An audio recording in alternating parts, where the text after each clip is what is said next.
Even though there was no music, she would still dance. This girl loved to dance, and she loved the way that her long straight hair would flow over her shoulders. She had a beautiful dress on her back, and there was a thin red-lipped smile on her face. And I'll tell you this, she was kind and she was brave and she was generous. There was one thing that always brought a smile to her face, and that was to dig in the garden, to plant flowers, to cut flowers. And now, in her small hands behind her back, she had a bunch of purple flowers. She was going to give them to the boy who lived in the house next to theirs. Their house was a purple timbered house. It could not be missed. Everyone would see it. And she loved the colour purple, and now she had these purple flowers, and she was going to give them to the boy. Now, he was an unkind boy. He didn't care what he said, and she thought, in all of her generosity, if she was to give him the posy of flowers, then it might make him happy. It might make him smile. It might make him stop being so unkind. As she was walking towards him, she could see that there was an old man, a strong old man, who was obviously poor, for he didn't have fine clothes on his back. She had boots on her feet, high laced boots. But the old man, as he came close, the unkind boy put his small hand into a hard fist and said, "Get away! We don't want you round here. You don't deserve to be in this place. This is our part of town." The girl could not believe it. If she'd been smiling before, then her lips were straight now.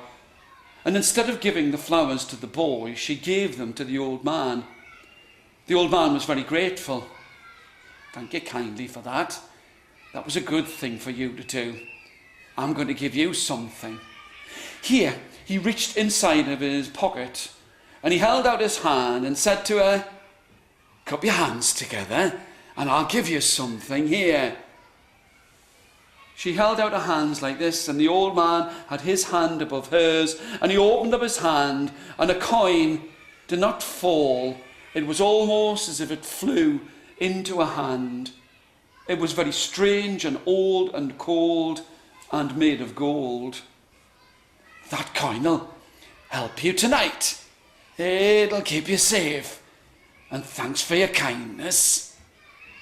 The girl thought it was very strange, but she held onto the coin and placed it into the purse that she held at the belt at her waist. But that night, there was smoke in the air. There was fire and flames and sparks that seemed to go everywhere. And everywhere they landed, a new fire started. It had been a dry summer and the wind was blowing. And it was then, as she thought that the house would be burned down and the garden and the flowers would be gone forever, she remembered what the old man had said. She took the coin from out of her purse, she held it in her hand, and she called to her mother and father.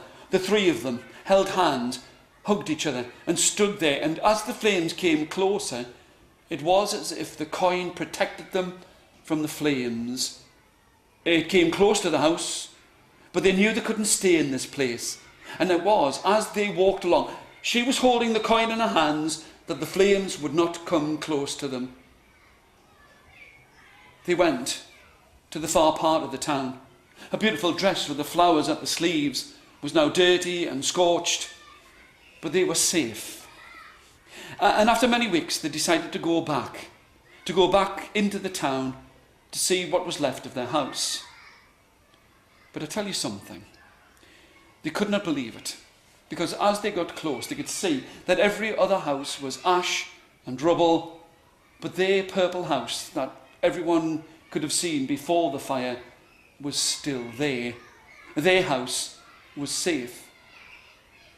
The boy, the unkind boy, was never seen. But when she looked on the grass, she looked and she saw that there was a small posy of flowers.